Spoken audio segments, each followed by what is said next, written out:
وزغلا دحر بايتا نريالو مخنيات حاديو ناي لومي ምናልባት ናይ ፅባሕ እውን ርክባት ሻዕብያ ኮነ ካልኦት ዝገብርዎ ርክባት ብምንታይ እንታይ ታሪክ እኒኦ ንድሕሪት ብፍላይ ሻዕብያ ድማ ህዚ ኣነ ዝገርመኒ ሰናይ ምናልባት ስኻ ሪኢኻዮ ትኾን ኢኻ ግን ኣብቲ ቀጠና ከም ሻዕብያ ብጣዕሚ ፍሌክስብል ዘሎ ይመስለኒ ክሪኦ ከለኹ ንታ ዝደልያ ያው ሎማዓንቲ ቅድም ናይ ሱዳን ዝተልዕለለይ ነርካ ያው ኣብ ናይ ኦነግ በሎ ናይ ኢትዮጵያ በሎ ኣብዚ ናይ ብልፅግና ኣብዚ ብዚ ናይ ብልፅግና ሪኢኻ ኢኻ ብሓደ ምስ ኣብይ ክመፁ ከለው ዳርጋ ቀለበት ምግባር ላብኡ ተኣትዩ እና እዚ ግን ትማሊ ድማ ምስ ስለ ናይ ብልፅግና እውን ትማሊ ኣብቲ ናይ ኤርትራ ናፅነት መዓልቲ ኢሳያስ ተዛረቦ ኣሎ ብዛዕባ ኦሮሞማ ብዛዕባ በሙሉ ናይ ናይል ህዚ ናይ ናይል ምስቲ ግድብ ተታሒዙ ብዙሕ ግዜ ተዛሪቡሉ እዩ ኣብ ኢንተርቪዋት እውን ድሓረ ደግሞ ከይዱ ምስ ኣብይ እውን ዝርአዮ እዩ እና እቲ ፍሌክሲቢሊቲ ከም ዘሎ ኮይኑ ተኣዩ ቅድም ጠቐስካ ኢኻ ምቁፅ እሱ ዘይቆፃፀሮ ነገር ክህልው የብሉ ዝኾነ ይኮነ ዓዲ እዩ ዝብል እዩ ግን ሕዚ ሎማዓንቲ ምሳኻ ክዘራረብ ከለኹ ኣብ ትግራይ ፅምዶ ኢሎም ምሻዕብያ ዝሰርሑ ወይም ክንሰርሕ ኣለና ኢሉ ዝብሉ ኣለዉ መጀመርያ የምዲ ሚድያ ከም ሓበሬታ ኣውፅዎ ነይሩ ብዙሕ ያው ጭቅጭቅ ፀርፍታት ነይሩ ድሓረ በዓላቶም እውን ኣሚኖም ኣስመራ ከይዶም እቲ ኢንተርቪዋት ከም ዝገበሩ ህዝቢ እውን ዝኸደ ዘሎ ኣለው ካልኦት ድማ ኣለው ምስ ሻዕብያ ኣይኮነን ምስ ብልፅግና ዝብሉ ኣለው ዝተፈላለየ ኣሎ እንታይ ኢኻ ተንብብ ኣለኻ ሕዚ ሻዕብያ ዝገብሮ ኣሎ ምስ ህዝቢ ምስ ትግራይ ተታሒዙ ኣብቲ ኩናት ኣብቲ ናይ ፀነተ ኩናት ካብቶም ዋና ኣክሲስታት ሓዲኡ እሱ እዩ ሻዕብያ እዩ ዘሎ ህዚ ድማ ያው እንዲያም እዚኣ ክሊፕ ከስማዓ እሞ እዛ ተመልከትና ሰሚዖምዋ እስኻ እውን ምንቲ ክተልዕላ ትማሊ ኢሳያስ ተዛረቦ ማለት እዩ ዝሓለፈ ቀረባ ዓመታት ጥራይ ብስም ብልፅግና ከም ሓድሽ ወኪል ወይ ተገዛኢ ኣብ ልዕሊ ህዝቢ ኢትዮጵያ ኣውጆሞ ዘለዉ ኩናታት ናይ ጭንቀቶም ምርኣያ እዩ ብዝተፈላለየ ማዕዝናት ናይ ማያት ናይ ኒልን ቀይሕ ባሕርን ናይ ባሕሪ መስኮት ንህዝቢ ኦሮሞ ዘይውክል ኦሮሞማ ስነ ሓሳብ ኩሻውያንን ሰማውያንን ሕንቅል ሕንቅሊተይ ናይ ኤትኒካት ሓድሕድ ኩናት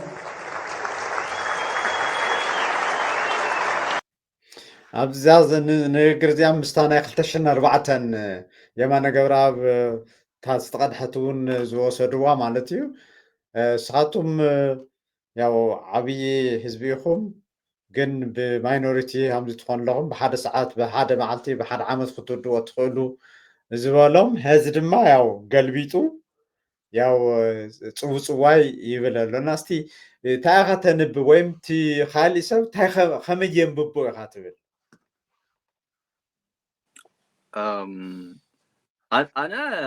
ኣነ እዚኣ ምስ ተዛረበ ደስ ኢሉኒ ሓቂ ሃይሽ ምክንያቱ ሓደ ዝበልካዮ ፍሌክሲቢሊቲ ዝበልካዮ ብክስታይ ዋላ ክትኮ ፍሌክሲቢሊቲ ሲዝናል እዮም ሲዝናል ንግዚኡ ዘሰጉመና ንግዚኡ ዘፅናሃና ኢሎም ዝሓስብዎ ነገር ዝሓስቡ ኣርሂቑ ዘይጥምት ውድብ እዩ ሓደ ውድብ ጥራይ ሰይሩ ውልቀ ሰብ እዩ ሓደ ክልተ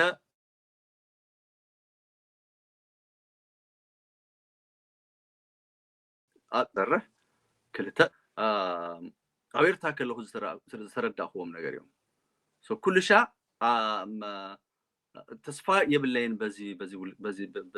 ውልቀ ሰብን በዚ ውድብን ተስፋ የብለይን ተስፋ ከም ዘይብለይ መረጋገፂኡ ድማ ሕጂ ኤርትራ ዘለላቶ ኩነታት እዩ ፒሪየድ ካብዚ ዘይመሃር ከም ድላዩ ቸቸክ ክብሉ ይኽእል እዩ ንዓይ ግን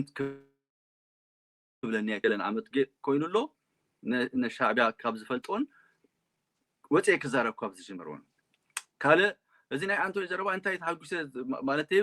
ባህሪያትና ኢሳያስ ንብሎዝ ነበርና ተደጅ ተዛሪብዎ which is ኤርትራ መጽ ኣብዚ አውስትራሊያ ምስ መጻሁ ቅድም 12 ዓመት ነዚ ቃል መጠይቅ ገይረኤ ትግርኛ የማነ ገብረአብ ከመይ ገይሩ ንህዝብ ኦሮሞ ክትቀመሎም ከም ዝደልዩ ምስ ካልኦት ህዝብታት ከባሶም ከም ዝኸውን ተዛሪበ ይገልጸዩ እዚ ህጂ ኦሮሞ ማይሉ ከናሶ ዝደሊ ናይ ፖለቲካ ማዕሪ ለዊሱ አኮሊሱዎም ነሩ ንገሊኦም ናይ ኦሮሞ ፖለቲከኛታት ገለገለ በጨቅ እንዳበሎም ክራአዩ ጎጃጀሉሉ ፈቲኖም ሪኢናዮም ኢና ክሳብ ክንደይ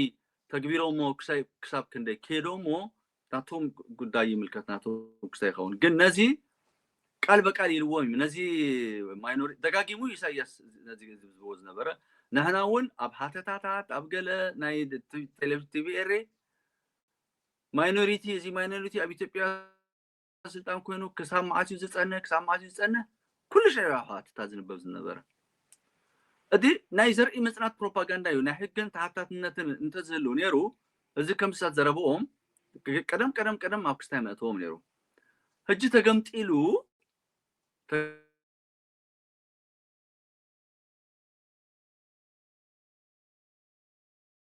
ተገምጡ ንመን እዩ አፕሮች ገበር ዘድልና ካብ ስልጣንና ተአሊና ዝብሉ ጉጅለ ናይ ህወሓት አለው ናኦም ክሕጉሶም እዩ ከምዚ ገይሩ ወር ተጠቂሙ ክሳይ ገይሩኩም ካልኣይ ኣብ ካልእ ህልቂትን ግጭትን ዝኣተው ኤንደን ኢዶም ብደም ዝጠልቀዩ ድማ ናይ አምሃራ ድማ ፖለቲከኛታት አሉ ንኦሙን ክትቀመሎም እዩ እቲ ካልእ hanqilqilitay ናይ ሴም ናይ ኩሽን ዝበለኒ ናይ ታሪክ ናይ ህዝባዊ ግንባርኮ ናይ ኢትዮጵያ ታሪክ ናይ hanqilqilitay ታሪክ እዩ ኢሉ ዘቀምጥኩ አማን በአደባባይ አማን በአደባባይ ድማ hanqilqilitay ንማን ይሁን hanqilqilitay ክብል ናይ ኢትዮጵያ ታሪክ ናይ the legend ናይ ደብተራታት ታሪክ እዩ በዓል አቡነ ሊቀ ገለጽ ሐፎ ታሪክ እዩ ገሌሎምኮ ፖለቲካ ትምርትኮ ከም እንዳምሃሩ የመጽዮም ነና አስራይዙር ሳዋ ከይድ ከለሁ ናብ ሳዋ ከይድ ከለሁ ባይዘውያነ በህይወት የክልተ ጊዜ ወታደራዊ ታሊም ወሲደ ኣብ ኢትዮጵያ ወታደራዊ ታሊም ወሲደ ኣብ ኤርትራ ወታደራዊ ታሊም ወሲደ no አውስትራሊያ ሜቢ ሄጃሪ ገንገም አውስትራሊያ anyway ሹ ፖለቲካዊ ትምርት ከምሩና ከለው ናይ ታሪክ አምጽኦም ናይ አጼጂ አክሱም ታሪክ ዝብሉ ናይ ጽዮን ታሪክ እዚ ሌጀንድ ናይ ሳባዋን ታሪክ ናይ ገሌሎም ሹ አክሸሽቲ ነሮም ሳና ታአፊኖም ዝወሰዱ ዝጋደሉ አቡ ሳዋ ዝወረዱ እናትና ዙሪያ ድማ ኩሉ ናይ መንግስት ሰራተኛ ጥራይ ዝወረደ ከመይ ገርኩም ከም ዝብሉና ናይ ኢትዮጵያ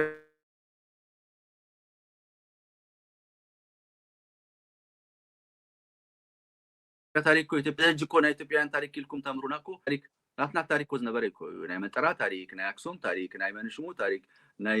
ጎንደር ታሪክ ናይ ግሉ ኮዚ ተማሊ ሓደ ዝነበረ ታሪክ እዩ እዚ ናይ ብዙ ክሳይት ገይሩ እቲ ናይ ፖለቲካ ትምርት ተቋሪጹ and then on top of that ኤርትራሲ ካብ ህዝባዊ ግንባር ከጅምርዋ ፈቲኖ ህዝባዊ ግንባር ኤርትራ ህዝባዊ ግንባር አይኮነን ፈጢርዋ አብስብል አቢ ከተታቲው ተቋሪጹት ፖለቲካዊ ትምርት ሶ ናይ ተማሊ ናይ ኢሳያስ ናይ hanqilqilitay ታሪክ እሱ በዓሉ ከምኡ ገይሩ ቀሪጹ ኣብ ትግራይ ፖለቲካ ህዝቡን ገብራልና ኢሉ ዝሰደዶም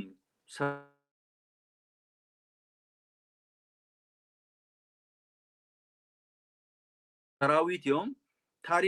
ታሪክን ባህልን ከጥፉ ኣብ ልዕሊ ትግራይ ዝህሉ ህልቂት ዘውረዱ ታሪክን ባህልን ምጥፋ ይነሩ ሹ ክንደይ ቀሳውስቲ ክንደይ ገዳማት ክንደይ ቤተክርስቲያናት በሪሶም ሹ ክንደይ ተዘሪፎም ደሊብሬትሊ እዚ ጽልኢ ኣብ ታሪክን ኣብ ባህል ዘለዎ ውልቀሰብ ስለ ዝኾነ እዩ ከምንታይ ብጋስ እዚ ጽልእን ቅርሕንትን ዝቂምን ናቱ መጽናዕቲ ዘድልዩ ብስነ አእምሮ ደረጃ እንደን እቲ ካልእ ዝሕዝንን ዝሕፍርን ዝገበርናዮን አይጣሰናን بحجون عميرنا كنسرها لونا بقلت كستاجر طايسنا كأتو كلنا بإثيوبيا بكال وجن دما بسناي أورومو بوليتيكا أنتوي كم تزبلكها بناي العلوت ناي بوليتيكا ناي هجدف كتحازز أنا ناي أورومو بوليتيكا نعود حنجي طبيعي من أبي إثيوبيا عتيهم هاكي أبجزي أبي نفس التانك متسكلو شو سلامنتاي حق أي نت ناي حزب أورومو بوليتيكا هاليوت انتهر لهم نما علوم استقالوا بتاع أورومو بوليتيشان سلامنتاي معارة ناي أبي ناي إثيوبيا بوليتيكا تساطف نتوب كرجاجت ديش ما قالوا نيروم ويم تروهم زي تصوت نيروم لسلام زدليون ده كينهم ننهدهم جن كبالو جيرومهم and then menu كم دلنا نتصوت اللي لهم مريتهم كم دلوا نبت ساعتهم زم أززوه قداي كأتو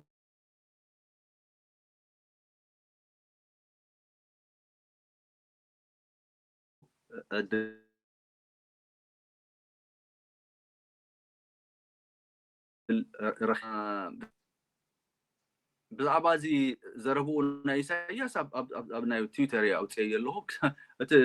بنصروش نتايلو كرميو هجين تاي بلالو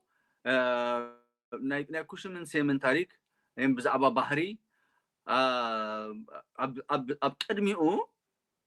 بزعبا أنا إرتلالو على ينت كزارب إساياس نتاي مثل المورالنا لو أبسجي وانزي سبزي مكانتو أب كدم حزب إرتران مرحتون نزفتون انديو انكا مراحينا هاتسخاي خايلو سلطانو لو على النت إرترا تحيسو زهابون إثيوبيا قدامي مصرنا أبي أحمد زهابو أب قدميو أيكونن ديو أنينا إيسو سندمر عصب نونا لنيلو كستاز قبرو سلامنتاي نيرو شو لو على النت إرترا أبي نيرو شو أبي أقميتو ونيرو يعني لو على النت إرترا إساياس أينتاينيو أي قدسونيو سوزا قدسو نتي سيت قبرو أجندا نتي زدليتو كما يجري يفتصمو سو سلازي أبتك زيتي حجين كريو خلهو أي تعسا جيجا بحريو ما يكونن تجاجينا عشنا يقريتا مبال بحريو ما يكونن فلتي and then دحر كقبرون زدليو نجر كساب زتقموم كتقاموا اليوم شو قولنا مأتوي إثيوبيا مأتوي من إثيوبيا مأتوي أجندة سيت كيرهم انتهم بكلتا منقد يعني ونا نتقرأي أبس تقرأي استفدت مورا حجي كقمتو زدلي هذا بمنقسي إثيوبيا أنا أبي نفس التأمس متأد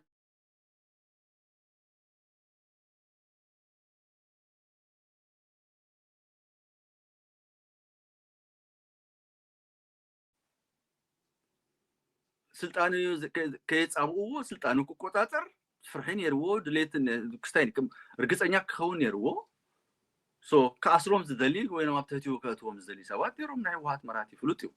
وحق ماسك بار قبل كله جن موب هذا أبي جيجاز تفتسم موب قبل الحزب التجري جنوسايد كفتسم هيميليشن كفتسم أب نبرتو أبيوتو طفعات كفتسم بركة فيتو أبي جيجا which is أبسلطان مرقاتن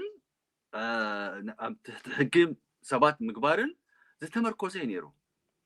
ناي شعبي كمان يرو ناب تجري كأتو كله انتيو أب إرترا لألي سلاسان قلنا مت كسرها استثناء تجارو لإرترا سلاتي كم زغنو ناي تصابو نعت حسادات تنكولينياتات ባህላዊ ጉዳያት ግደፍ ዝባል እዚ በዓል መስፈን በዓል ገለ ዝበልካዮ ማንቶይ ኩሉ ዝሰርሁሉን ዝንቀሳቀሱሉን እኮ ንትግራይን ትግራዋይን ዘናስ ዘቆናጽብ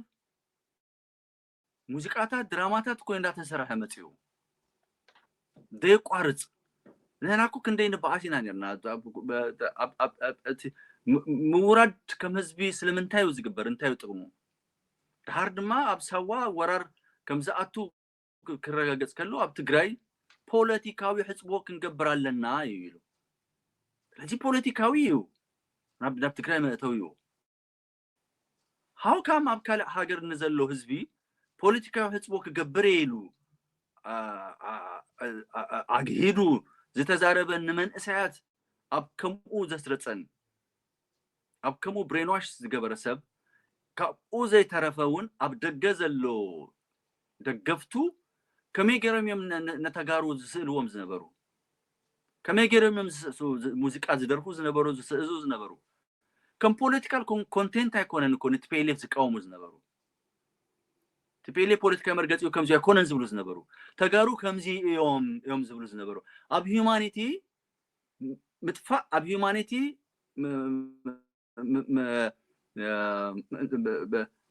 እንታይ ኢኻ ትርጉም ከም ትህቦ ኣይፈልጥን ኣብ ሰብኣዊነት ምጥፋእ ምብልሻው እዩ ዝሰርሑ ዝነበሩ ሃራብ ትግራይ ምስ ኣተው ዝፈፀሙ እዩ ንዓይ እቲ ነዚ ኩነታት ዘይጣዕሶ እንደገና ሕጂ ተመሊሱ ነዚ ውርደቱ ኣሜን ኢሎም ዝተቀበሉ ሰባት ኣብ ክስታዮም ብሽም ህዝቢ ምርኻብ ከኣቱ ከለው ወይት ሚኒት ምስ ህዝብን ህዝቢ ምርኻብ ከኣቱ ከለው ኣነ ኣዝዩ የፍረኒ ስማዓኒ ይሕምመኒ ምክንያቱ ንሕና ኣብ ጎን ህዝቢ ትግራይ ጠጠው ክንብል ከለና ክውረር የብሉን ስለምንታይ ዝጭፍጨፍ ስለምንታይ ዝእሰር ክበሃል ከሎ ህዝቢና ሰብ ሓውና ምዃኑ እኮ ኣይኮነን ሓውና ምዃኑ ጠፊውና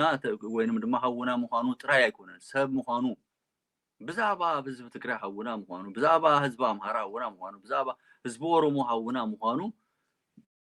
እዚ ናይ ወዲሰብ ታሪክ ኣመፃፅኣ ብሓፂሩ ምፍላጥ ወዲሰብ ካበይ መፅኡ እንዳተዋለደ እንዳተማራዎ ኮይኑ ሕጂታ ሃገር ዝበሃሉ ሃገራት ምምስራት ዝጀመሩሉ ግዜ ሕጂ እምበር ከመይ ገርና ነዚ ከም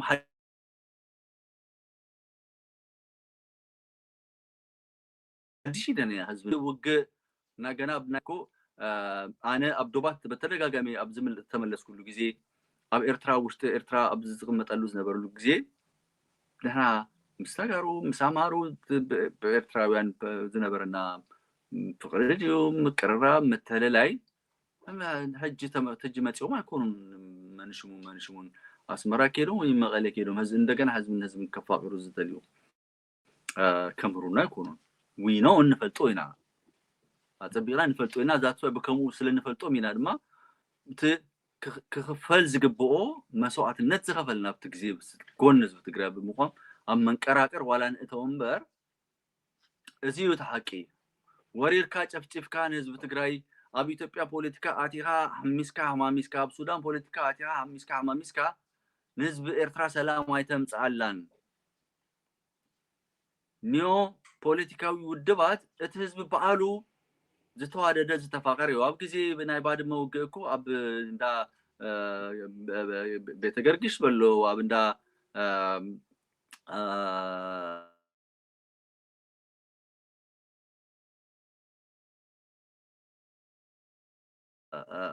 ኣድኳል ነይሮም መርዓይ በተደጋጋሚ ከይደ ፈልጥ እኮ ሓድሽ ነገር ኣይኮነን ሓድሽ ሕጂ ዝንገረን ኣይኮነን ግን እዚ ሕጂ ኢሳያስ እንደገና ህዝብን ምርኻብ ወይንም ብካልእ ገይሩ ዝጥጅቆ ዘለዎ ንምድሃን ካብ ተሓታትነት ዝሃድሙ ውልቀ ሰባት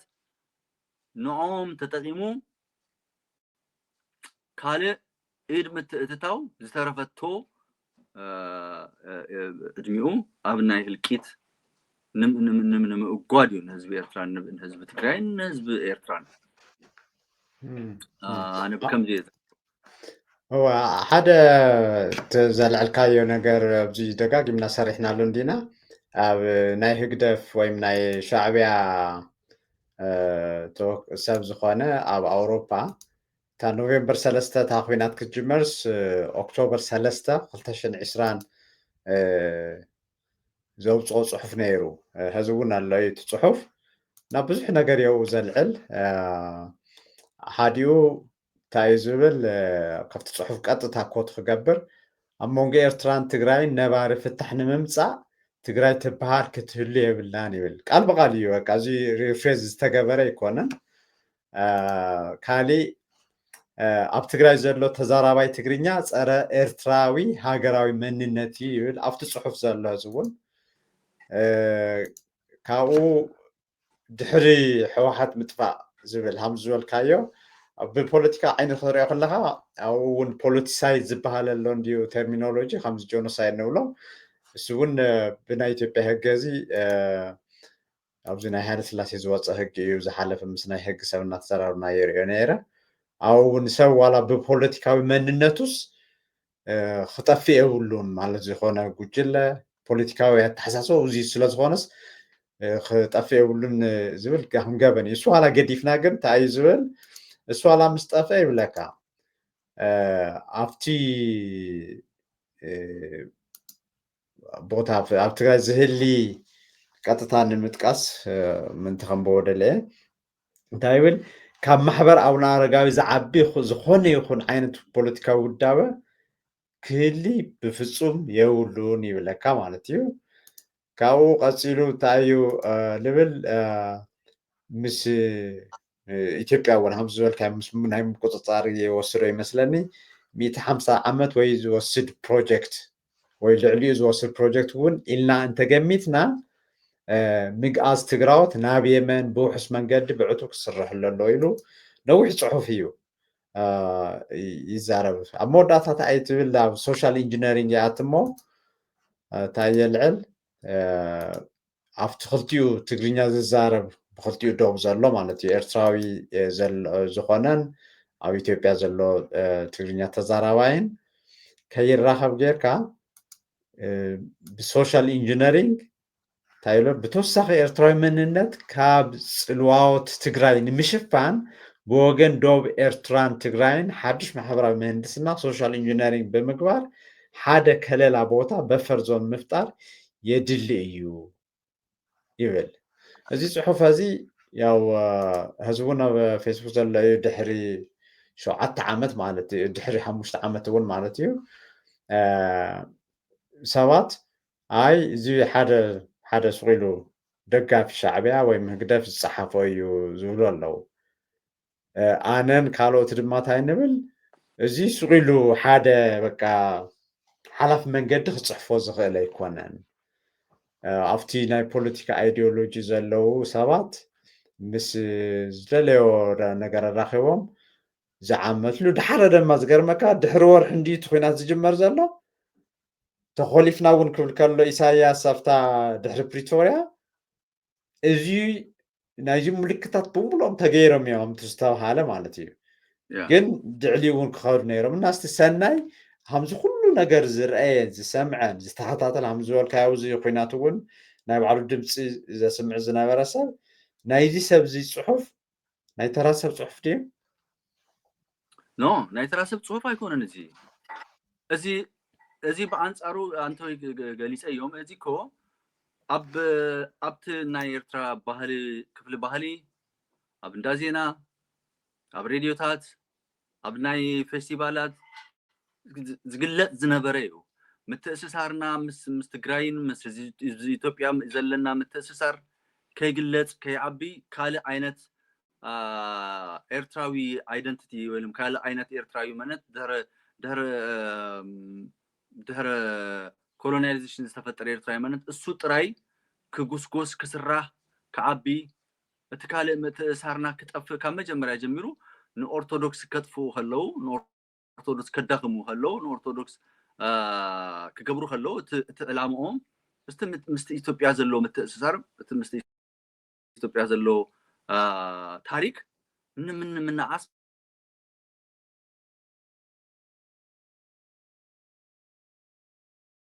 متفايو ببهلاوي هقدف زدالو ببعامتو زنبرو بعالات انتهريخا تقراوين إثيوبياوين هيميليت مقبارن من ناسن هاتي كسر حالو زنبريو نابت كس بكاسي ونابت كستاي ناب كستاي اب بتيو اب ناب تزبلنا يو ناي ورار كاتو تهزب تمنسي اب سوا كم اندا تجبر اندا تقرص يوصنيو بقطتا فيت نفيت انت عينت يوم بجي ኮንትሮቨርሻል ይኮን ካን ትግራዋይ ወለዶ ትግራዋይ መበቆል ዘለዎም አይኮኑ እንዲዮም ኣብ ስልጣን ዘለው ሰባት ካብ ትግራይ ዘይተወለዳሉ ዲዩ ሁሉም ትግራዋይ መበቀል ኣለዎም እንታይ ኮይኖም እዮም ክሳብ ክንዲ እዚ ዝገብሩ ዝነበሩ ዚስ ኣይግበርን እዩ ከመይ ገይሩት ብላ ኣብ ቅድሚኦም ግን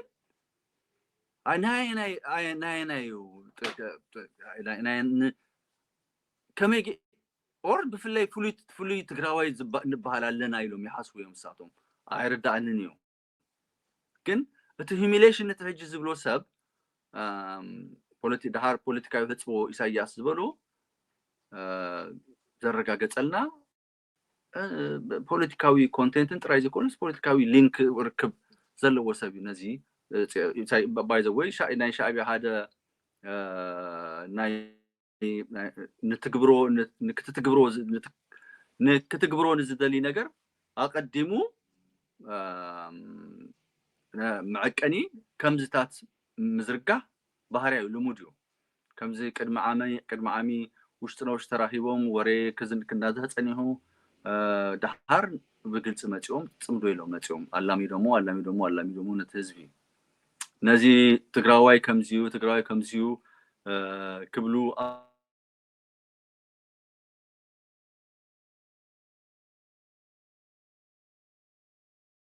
يتمس زلو ناي ኢትዮጵያ ናይ SBS ጋዜጠኛ እኮ ተባይ ገና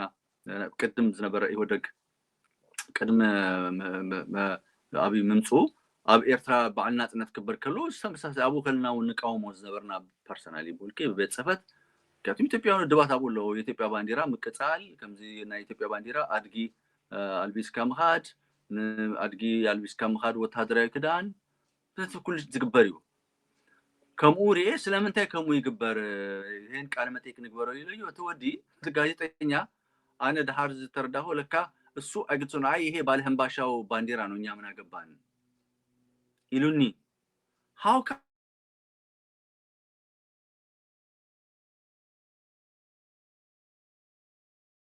ከምዚልካ ባንዲራ ህጂን ህዝብ ኢትዮጵያ ዝውክልዩ ትግራይ ጥራይ ዝኮንስ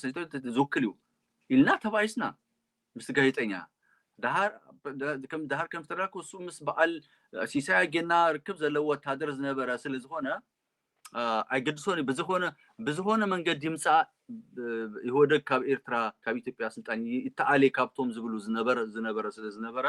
እንታይ አይነት ኮንሲኩዌንስ ይመጽኡ ዳሃር ዘይርዶም ካብቶም ዘይርዶም ስለዝነበረ that's why ክሳይ ቻሌንጅ ከገብረን ተፈተነ አነ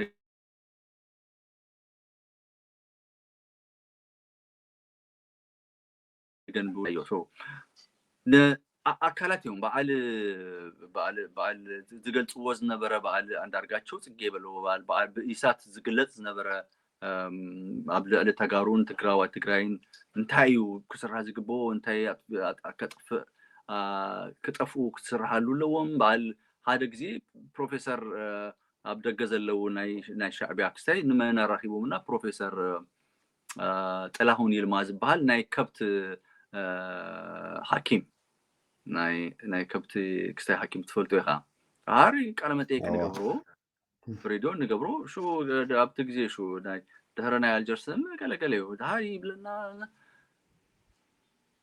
من مسلاچو يلونا انينا عند علقاي يلنا بحساب كوفيلنا بريدو نغبروز نبرنا من مسلاچو እነዚህ ትግሬዎች ደም ተጋሩ ኮትግሬዎች ወደ አገራቸው ከ4 ኪሎ ወደ አገራቸው ተመልሰው በረት የከብት በረት መሰራት አለባቸው በረት ከሞም ቅመጡ ዝግቦም አቋስ ይብለና ሰቢና አጥፊናዮ ለዚህ ሰብአይ ናይ ከብት ሐኪም ስለዝሆነ ንወድ ሰቡን በከብት አይነት አታዛዲዩ በእንስሳት አታዛዲዩ ክሪከዝ ደሊልና አይተፈነው ነተ ኢንተርቪው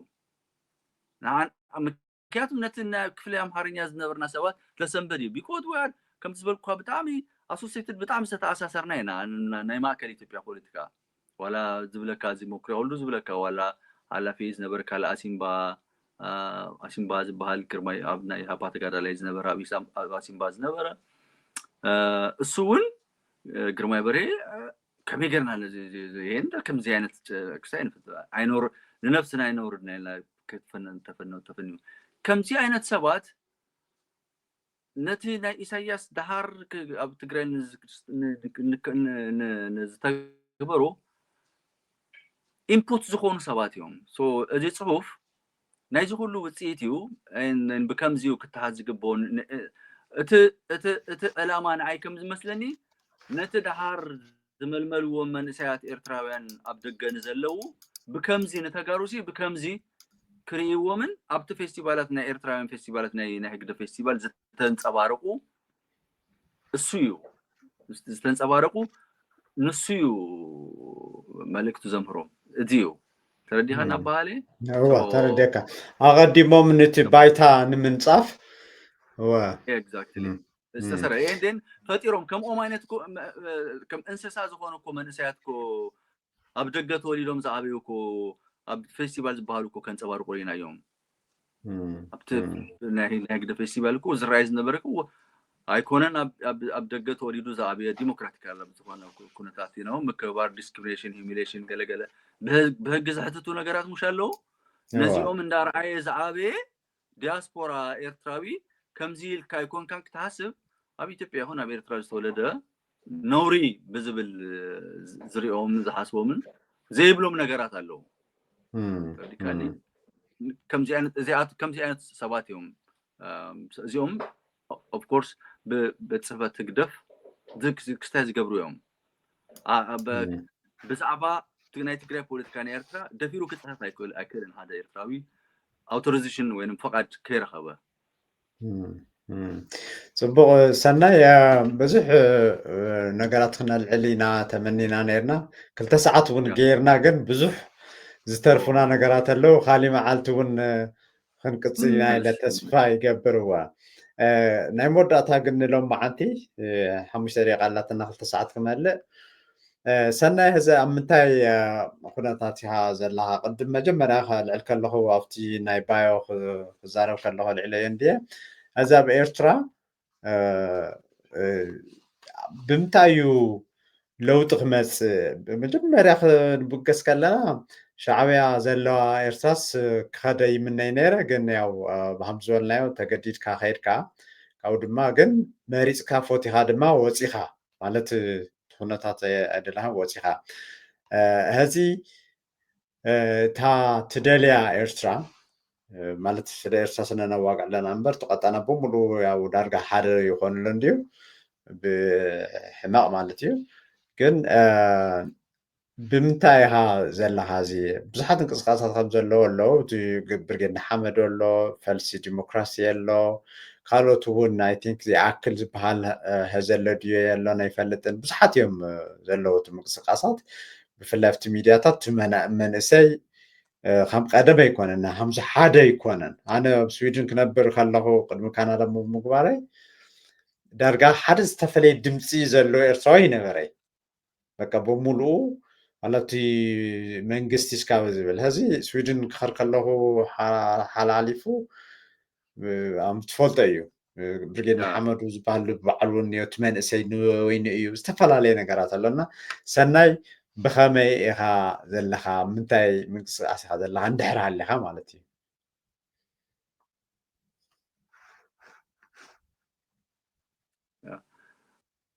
ኣነ ጋዜጠኛ እየ ዋላ ሕጂ ኣብ ዝመፅእ እውን ፕሮፌሽናሊ ኣብ ሓደ ተቆፂረ ኣይስራሕን እምበር ጋዜጠኛ ስለ ዝኾንኩ ናይ ዝኾነ ፖለቲካዊ ውድብ ኣባል ክኸውን ኣይክእልን እየ ኣይደልን እየ ዋንስ ኣብ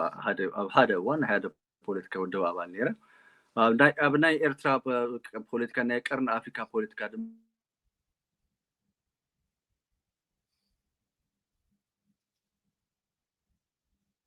ዳታ ኩል መረዳእታ ኣለኒ ኢለ ስለዛ ኣብ ኤርትራ እጂ መንእሰያት ዝረኣይዎ ቅድም ፖለቲካዊ ስርዓት ኣብ ኤርትራ ሰላማዊ ቃልሲ ልሙም ዝኾነ ኣካይዳ እዩ ተካይዱ ልዕሊ 30-40 ዓመት ኣብ ዲያስፖራ ዘሎ ኤርትራዊ እጂ ግን መንእሰይ ኤርትራ እዚ ልሙም ኣካይዳ ከም ዘይዋፅእ ፈሊጡ ብሓይሊ ክእለ ኣለዎ ስርዓት ኢሉ ወሲኑ እውን ኣብ ሓደ መፂኡ ሪኻዮ ዋላ ዝተፈለየ ውድባት ኣወዳድባ ነዚ ምርኣይ ኣነ ሓደ ዓብዪ ነገር እዩ ቅድም ከመይ ጌርና መሊስና ንዋጋ መሳህዋትና ገለ ብሓይሊ ምእላይ ገለ ክበሃል ከሎ ብዙሕ ክስታይ ነይርዎ ሕቶ ነይርዎ ካልእ نوي جزء أفيون إساياس اللي يزقبوا جزيات نيروم ولا جي 50 بحال كفتر كله عم مسامي شعبيا مناي أكلو جزء من كسكاساتيو ورناي كالوت سببتي من كسكاساتيو ندابل شم هاب المود سلزغونا ناي جبها وناي أسلام ندابل عفينو منبر توم حيلتات أبناي ኤርትራዊ ሶቨሬኒቲ ብዝሃለው መንገድ ምስ ናይ ኢትዮጵያ ፖለቲካ ሽኡ ግዜ ዝነበረ እኹል መረዳእታ መሃሎም ነይሩ ኢለ ካብቶም ዝኣምኑ ግን ቫይስ ቨርስ ኮይኑ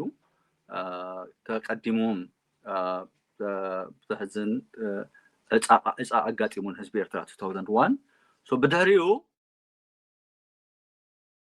እቲ ስርዓት ካብ ቀርኒ ኣፍሪካ they come ናይ መጻወቲ ከም ናይ ሪሰርች ከም ህጃብት መደረ ከም ዝበሎ መጽናዕቲ እዩ ኣቅሪቡ እምበር ከም መራሂ ሃገር ኣይኮነን ተዛሪቡ ኣነ ኢሳያስ መራሂ ሃገር ኢለ ኣይቀምጡን ምክንያቱም መራሂ ናይ ምዃን ዓቅምን ብቕዓትን ስራህን ኣይርአየን ኢሳያስ ናቱ ስራሕ እዩ እንዳስራሕ መጽኡ ከም ሃገር መራሂ ዘይኮነሲ ከም ሓደ ውልቀሰብ ናይ ዓለም ናይ ኣፍሪካ ፖለቲካ ናይ ቀርን ኣፍሪካ ፖለቲካ ክቀይር ዝደሊ ሰብ ግን ጅሆ ዝሃዞም ሰራዊትን ህዝብን ስለዘሎ ንኦም እንዳኣመነነቶም ኣብ ዙርያው ዘለዎ በወንጀል ዝተጠላቀዩ ሰባት ነዚኦም ናይ ቀዳምነት ናተይ ፐርሰናል ውልቃዊ ክስታይ ክእለ ያለዎ ኢሳያስ ብዝኾነ መንገዲ ሓደ እዩ ናይ ቅድሚ ሕጂ ዝነበረ ኣይሰርሕን ዝተፈላለዩ ነገር ተዓሚፁ እዩ ኣብ ህወሓት ዝነበረ ፖለቲካዊ ጉጅለ ንኤርትራ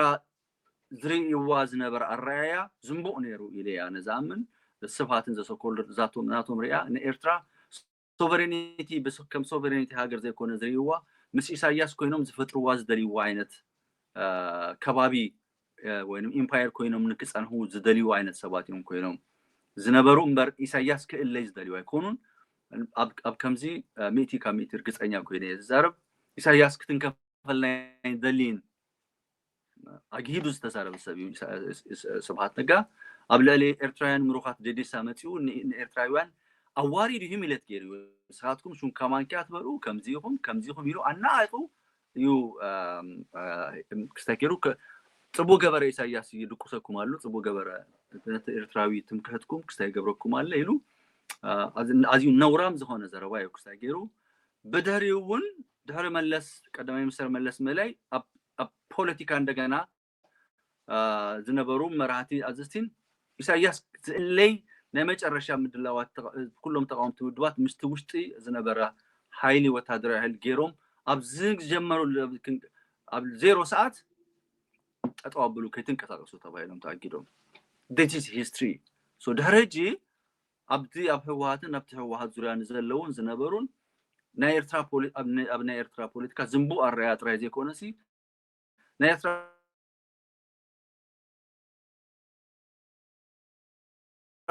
እቶም ቅድም ንህናጽነት መስዋዕትነት ዝኸፈሉ ኣዝዩ ልዑል ኣኽብሮት ኣለኒ ኣኽብሮትን ፍቅርን ኣለኒ ናተይ ሄሮ የምሳቶም ናተይ ቼጉቬራ የምሳቶም ግን እቶም ንፖለቲካዊ ሸቀጥ ንኤርትራ ናይ ቢዝነስ ኢምፓየር መሕብኢ ወይንም ሕጂ መሕብኢ ማህደሚ ክጥቀሙሉ ሕጂ ንሪኦም ዘለና ሰባት እሳቶም ቃልሲ ህዝቢ ኤርትራ ዝጨወዩ ሰባት እዮም which means ንኢሳያስ ክፀንሕ ዝገበሩ እዮም ማዕረ ኢሳያስ ሕጂ ኣነ ነኦም ዘለኒ ኣፈላላይ ይኹን ተቃውሞ ስለዚ ሕጂ ካልእ ኣማራጭ እንታይ ምስ ብልፅግና ዓዳደ ግዜ ዘንፀባርቆም ናይ ቀይ ባህር ህቶታት ናይ ገለገለ ህቶታት ኣለዉ እዚ ንኢሳያስ ይጠቅም እዩ ባት ብግልፂ ናይ ኤርትራ ሉዓላዊነት ከይድፈርን ከምዘይድፈርን ባት ሂብካ ኣብ ምቕባል ዝተመስረተ ፖለቲካዊ ዲፕሎማሲያዊ ዓለምለኻዊ ዲፕሎማሲያዊ ስራሕ ክስራሕ ከም ዝግባእ ይኣምን ነዚ ቀስ በቀስ ሕጂ ይገልጹ ኣለው ናይ ባህር ሕቶ ምህታት መሰሎም እዩ ግቡእን ሕጋዊ ህዝቢ ኢትዮጵያ ናይ ባህር በር ክርክብ ክኽእል ኣለዎ ኖ ኣብዚ ምንም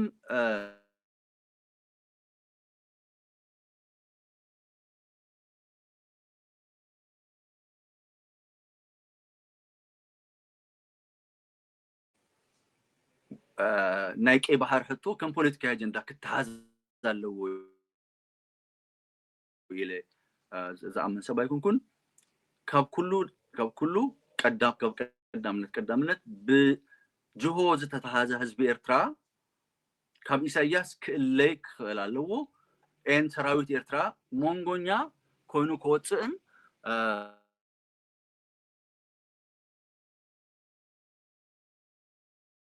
كليك كم زدليو زتراتر سب አይጥቃኩንኩን ባት ውልቀ ሰባት ዝተጠላቀዩ ዝተኣሳሰሩ ምትማን ክጠፉ ምትማን ክጽኑ ተገይሩ እዩ ክድንዝዙ ተገይሩ እዩ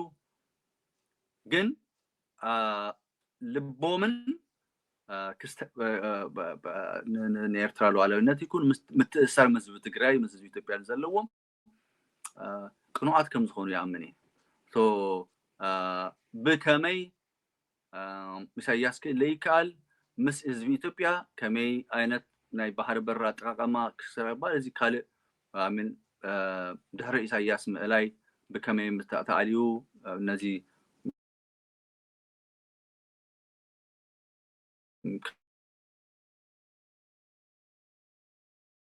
كال قدايو آمين سرعة موسى يكبر نحزب سلام يكبر نحزب كسانت يقدم بكالو وجن بسابا لا تجرين إيرترا جو بوليتكس متأثرنا عزيز من استسورنا جرايكرن بعد هذا جزء أبتجارو بوليتشانس زريهم نهجي تجمع فتيكا أبكندن كدامي سحبن أبناء كدام تاريخ ندهري تمليسهم إيرترا نتنايا نتجارو يا كنا عليهم علنا هذا بقام هو ببرخ شو زبهال زراهو هجى هذا تصلوليو أبيرترا زلون حماسي منجستيو أكلوا جزين سراين تصديدهم يوم سو مثلا حماسين تينا كل درادر زقبانا which is so زي نواس مرة استلاخر مس حماسون تيو كل درادر زقل which is نوريو أنا نزهاوي كبروز دلي أنا حماسي منجستي لك كتقمتو تكال أيقونن كمون زبهال نجار يلن ምክንያቱም እና ሀገራዊ ደህንነት ካብላ ሊክሳብታት እንደ የማከሉ ዘም ሁሉም ወደ ካሳ ጀነራል ካሳ በሎ ጀነራል ስሞን ድንገል የማነ ገብረ መስቀል በዓል ሀጎስ ከክሻ በዓል ወድ መቀለ በዓል ኮርኔል ሌኒን ጀነራል ወዳ ደቃኩሉ ግዛይም ንህዝባኩሉ ግዛ ግን ጠቅሞ ሞዲዮም ኖ ይጥቀመሎም አሎ ስለምንታይ እናቱ ባሮት ኮይኖም እናቱን ጉዳዩ በደም ተጠላቅዩ ስለዚህ كمزي عينت زنصبارو تجارولو نزيوم عجب كبير لي لو على نتنا إرتراخ بيرنا مستزب تقرأ زلنا متعي حبيركا مقبال مقبال هيكون كما جيركا أبهتو الكتسات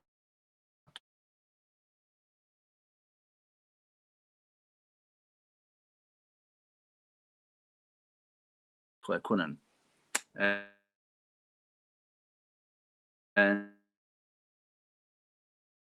مواسبسا نقدم هذا تاريخ زلوو حو حزب تግራይ مكروي حزب تግራይ محبني حزب تግራይ نعنا مسزبي كميجرنا نبر كميجرنا نمقبل زطفانا يكونن الودي ناتي قدامنت إساياس كلك خلالو مكالة تكالة ملكتي ن عطفيوم هليقوم جنوسيد فتيوم مس شعبيا متأسسار كن فترينا بشم حزبن زبلو حالفتي ناي هوهاتن عزستين كم حلال فلوم زدلي ملكتي إذا زهانتكم مو كبرتكمن وجنتكم بلو كبرتكم بلو السهم زي بزتخال متن حلو أيتوردو نمت أيهم حسبو نفسها مصري بهج تحتات النت قريب كا بهج نفسها نصا غير كامبر كا بوتا هاديمكا شم قيركا ገንዘብ ሰዲድካ አብካለ ወጻይታት በካለ ሽም ንብረት እንዳገበርካ አብት ምስ ህዝብ ኮይንካ ግን ኖ ናቡግክን አጥቷልና አይነረቀኝና ኤድና ይንህብ እንዳበልካ መንእሰያት ትግራይ እንዳህለካ አይኮነን ሰላም ዝመጽእ ብሕጊ ዝህተት እዩ ስለዚ ምስ ሻዕብያ ኮይና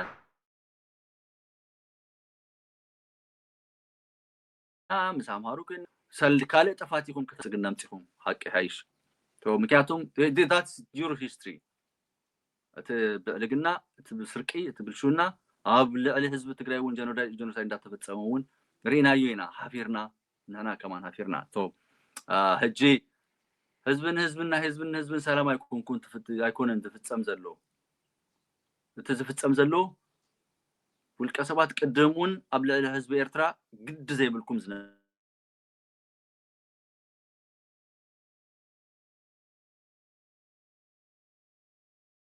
ነበርኩ ክንድቅሶ ኢና ትብሉ ዝነበርኩም ትወዳጅው ትፋተው ዘለኹም ንዓና ጥልመት እዩ ንህዝቢ ትግራይ ጠሊምኩም ንዓና እውን ጥልመት እዩ ንሕና ብሓባር ኮይና ናይዚ ቀርኒ ኣፍሪካ ናይ ፅልኢ ናይ ሽርሒ ናይ ውጊ ሃንዳሲ ኢሳያስን ጉጅሉ ምዃኑ ኣነ ፂርና መረዳእታት በብግዚኡ ክንህበኩም ፀኒሕና ንስኻትኩም ግን እዚ ሁሉ ጥፍኣትን ህልቂትን ጀኖሳይድ ኣብ ህዝቢ ትግራይ ተፈፂሙ ኣብ ክንዲ ውፅእን ዝጠፍአ ህዝቢ ትግራይ እውን ትኾኑ ጠጠው ትብሉ በይንኹም ሃራ ጌርኩም ክትወፁ ትፍትኑ ኣለኹም ኣዝዩ ዘሕፍር እዩ ብዝተረፈ ብካሊእ ግዜ ክንምለሰሉ ኢና ምስ ህዝቢ ትግራይ ጠጠው ምባልና ምባለይ ከም ኩሎም ኤርትራውያን ኣሕዋተይ ንኮርኣሉ ኣጋጣሚ እዩ ሕጂ እውን ንመጻኢ እውን ናይ ትማሊ ናይ ቀደም መጻኢና ሓሲብና ደይልና ክንሰርሕ ኢና ናይ ቀዳምነት ኣናዓይ ከም ሰናይ ከም ዝሓተትካኒ ከም ውልቀ ሰብ ምእላይ ንኢሳያስ ኣፈወርቂ ንኩሉ ናይ ቀርኒ ኣፍሪካ maybe ሕጂ እውን ዘሎ ናይ ዓለም ፖለቲካ እውን ኣብቲ ከባቢ ለውጥ ክመጽእ ከም ዝግባእ ዘረኣየ እዩ ምክንያቱ ኢሳያስ ንሽዓት maybe ኣብ ካልእ ግዜ ንገልጾ ኢና ንሽዓት ሁቱ ናብ የመን ፖለቲካ ምምጻእ ናቱ ኢድ ሓደ እዩ ሓደጋ ምዃኑ ንሱኒ ሙስሊምስ ኤርትራውያን ኢትዮጵያውያን ኣይረኣየን ድዩ አንተ ከም ዝበልናዮ መጀመርያ ሲዝናል ፖለቲሽያን እዮም ሰባት ንግዚኡ መህደም እዮም ናይ ኢራን ደገፍ ስለ ዝነበሮም ጥራይ ገይሮሞ ሕጂ ግን ናይቲ ቀርኒ ናይቲ ከባቢ ናይ ቀይ ባህሪ ሓደጋ ይኾኑ ኣለዉ ናይቲ ከባቢ ለውጥታት ኣድላይ ከም ዝኾነ እንታይ እዩ ናተይ ርድኢት ከምዚ እዩ ዘሎ ክብል ደልየ ይቐኒየለይ ብጣዕሚ ይቐኒየለይ ጽቡቕ ናብ መወዳእታ እኮ ናይ መወዳእታ ሕቶ ኢለካ ብዙሕ ለ2 ሰዓት 3 ሰዓት ዝዘራርብ ኢኻ ልዕልካ ንኣብነት ኣብ ካሊእ መዓልቲ ንምለሰሉ ሕወሓት መሪሕነት ሕወሓት ወታደራዊ ይኹን ፖለቲካዊ ሕወሓት መራሕቲ ንኢሳያስ ምእላይ ክእለ ኣሎ ንህዝቢ ኤርትራ እውን ክበሃል ኢሎም ዝቃለሱ ኤርትራውያን ከም ዝበልካዮ ነይሮም ሓደ ግዜ መቐለ የእትውዎም ሓደ ግዜ ያው ዝተፈላለዩ ነገር ገይሩና ኣብኡታት እዚ ታሪክ እዩ ዝተገበረ እዩ ዝበልካዮ ኣለና ኣብኡ ኣልዒልና ንበይኑ ተልዕልናዮ ፅቡቅ እዩ ኢለ ይሓስብ ምክንያቱም ከም ሚድያ ኣነ ዘገድሰኒ ኣብቲ ቀንዲ እውን ኣብቲ ቀርኒ ኣብ ትግራይ እውን ኣብቲ ብሓፈሻ ኣብቲ ቀርኒ ናይ ምርዳእ እኩል ምርዳእ የለ ስኡልካ ብፕሮፓጋንዳ ሓቂ ካብ ሓደ ቤት ፅሕፈት ወይ ካብ ሓደ ፓርቲ ካብ ሓደ ውድብ ካብ ሓደ መሪሕነት እዩ ዝመጽእ ኢሉ ስቁኢሉ ዝዓስል እዩ እና እሱ ኢላው ዘብፅሕና ኢለ ስለዝሓስብ ንድሕሪት ተሓታትነት ዝምልከት ብናይ ውልቀይ እውን ብዚ ሚድያ እውን ኩሉ ግዜ ዝደጋገምና እዩ ናይ ልብና ኣምነሉ ብጓዳን በደባባይን ኣምነሉ ማለት እዩ ኣብ ዝኾነ ይኾነ ኣካል ህዝቢ ብዝኾነ ይኾነ ምክንያት ብዝኾነ ኣካል ብዝኾነ እዋን ኣብ ዝኾነ ቦታ ዝተገበረ ገበን ተሓታትነት ልድሕሪት እውን ነዚ እውን ንቅድሚት እውን ክመፅእ ኣለዎ ኢልና ኢና ንኣምን ኣብዚ ዝግበር ፃዕርታት ንምሕጋዝ ከም ሚድያ ከም ውልቀይ ደሞ ከም ጌታቸው ብጣዕሚ ብዚ በቃ ብፐብሊክ ዝገለፅክዎ ዝቃለሰሉን እዩ ሓደ ካልኣይ ንድሕሪት እውን ዞም ዝፈልጡ ሰባት ክዛረቡ ኣለዎም እንታይ መዓዝ እንታይ ተገይሩ ብሰነድ ካብኡ እዚ ሓሸት እዩ ዝብል እቲ ሜዳ እኒኦ እቲ ሚድያ እውን እኒኦ መፅኦም እዚ ሓሶት እዩ እዚ ልክዕ ይኮነ ይተገበረ ክህሉ ይኽእል እዮም እና ኣብ ካሊእ መዓልቲ ክንራኸብ ከለና ሰናይ ኣነ ኣብዚ ሕዚ ሕወሓት መንግስቲ ትግራይ መንግስቲ ኢትዮጵያ ኣካል ኮይኑ እናሃለየ ንኢሳያስስ ንምንታይ እዩ ከምዚ ሓደ እንዲያም ሎማዓንቲ ዝሰራሕዎ መደብ ኣሎ ቅድሚ ሕዚ እውን ዘሰራሕዎ ኣሎ እዚ ናይ ጀኖሳይድ ኩናት ተይተረፈ ንምንታይ እዩ ቲዲኤፍ ካብ መቐለ ወፂኡ ንኣዲስ ኣበባ ከይዱ ንደብረ ብርሃን ደብረ ሲና ከይዱ ንምንታይ ንኣብነት ንምዕራብ ትግራይ ከይዱ ሓራ ዘይወፀ ወይ ናይቲ ጀኖሳይድ ዋና ኣካል ኮይኑ ካብቲ ተነኣሰ እኩል ኣካል እዩ ዋን ሰርድ ሒዙ ኣሎ ናይ ባህር ዳር ሓይሊ ኣሎ ናይ ኣዲስ ኣበባ ሓይሊ ኣሎ ናይ ኣስመራ ሓይሊ ኮይኑ ሻዕብያ መፅእ ኣሎ ስለዚ ንሻዕብያ ንምንታይ ለይወቕዓኹምዎ ወተሃደራዊ ዲ ፖለቲካዊ ውሳነ ኢለ ደጋጊመ ሓቲተ እየ ንታደሰ ወረዳ ምፅኦም ሓቲተ እየ ንህዝቢ ሎማዓንቲ ዝሓተትክዎ ኮነሬል ተወልደ ናይ ሚሊተሪ ስላይ ሓቲተ እዩ ዝሕቶ እዚ ማለት እዩ እዚ ንሻዕብያ ለይክንካእ ድዩ ንመሪሕነት ሻዕብያ ዘለዎም ፍቅሪ ርክብ ድዩ እንታይ እዩ ዝብል ናተይ ሕቶ ናይ ብዙሕ ሰብ ሕቶ እዩና ብናትካ ርዲት ብካልኦት እውን ርዲት ዘለኩም ክተካፍሉ ይምነ ንሎማዓንቲ ግን ኣብዚኣ ንዛዝማ ንግዜኻ ብጣዕሚ የመስገን أنا بطعمي مسكين ثانك يو بطعمي مسكين يومدي ميديا بطعمي مسكين بروفيسور يعني كلهم تخطاتلتنا ريتو زابونا زنقفونا كلهم لو الأخبروت علني يغني لي تسوى قبل نرحب كلماتي قرم مس على زغوركم مس سناي ገብረመድህን ዮሃንስ እዩ ነይሩ ኤርትራዊ ጋዜጠኛ ናይ ሚድያ ሰብ ብዙሕ ነገራት ዘሕለፈ ዝፈለጠ ዝፈልጥ ሎማዓንቲ ዝሸፈናዮም ዝኣክል ሸፊና ኢና ብክፋል ሓደን ብክፋል ክልተን ክፋል ሓደ እንድሕር ዘይርኢኹም ኣብ ታሕቲ ኣብ ዲስክሪፕሽን ትረኽብዎ ኢኹም ክፋል ክልተ እዚ ይመስል ነይሩ ካሊእ መዓልቲ ንሰናይ ምሰናይ ተራኺብና እንደገና ብዙሕ ነገራት ክንዕልል ኢና ኢለ ተስፋ ይገብር ምዝ ተታሒዙ ምስ ሰላም ኪዳነ ኤርትራዊት እውን ካብ ለንደን ካብኡ ዮሴፍ ገብረ ሂወት እውን ካብ ካሊፎርኒያ ፅባሕ ድሕሪ ፅባሕ ተፀበዩና ብትክትመያይጥሉ ሓሳብ ክትብሉ ክተርጉድዎ ብሚድኡ ብገዝኡ ዝደለኹምዎ መረብ ክሪቲክ ክትገብሩ ኢና ኣብዚ መደባት ንሰርሕ መበገሲ ክኾኑ ዝኽእሉ ሓሳባት እዮም ክማልእ ኣሎ እዚ ክሕተት ነይርዎ እዚ ክበሃል ነይርዎ ትብልዎ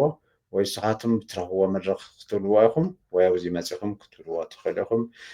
ሸር ግበሩ ሰብስክራይብ እንድሕር ዘይገርኩም ድማ ሰብስክራይብ ግበሩ ላይክ ግበሩ ዩቲዩብ ንብዙሓት ከባፅሐልና ኣብ ቀርኒ ኣፍሪካ ድማ ብኣክሱማውያን ቴሌቭዥን ብሳተላይት ትከታተሉና ኣብ ታሕቲ ትሪእዎ ዘለኹም ኢሜይል ኣድራሻና እዩ ቴሌግራም ዋትስኣፕ ሲግናል ቁፅርና እውን ኣሎ ፀሓፉና ኣብ የምዲ ሚድያ ዌብሳይት እውን ፐብሊሽ ክትገብሩ ትኽእሉ ኢኹም በኣምሓርኛ በትግርኛ በእንግሊዝኛ ብክፅሕፉ ትኽእሉ ኢኹም ይቐኒልና ሰላማት ድሓን ኩኑ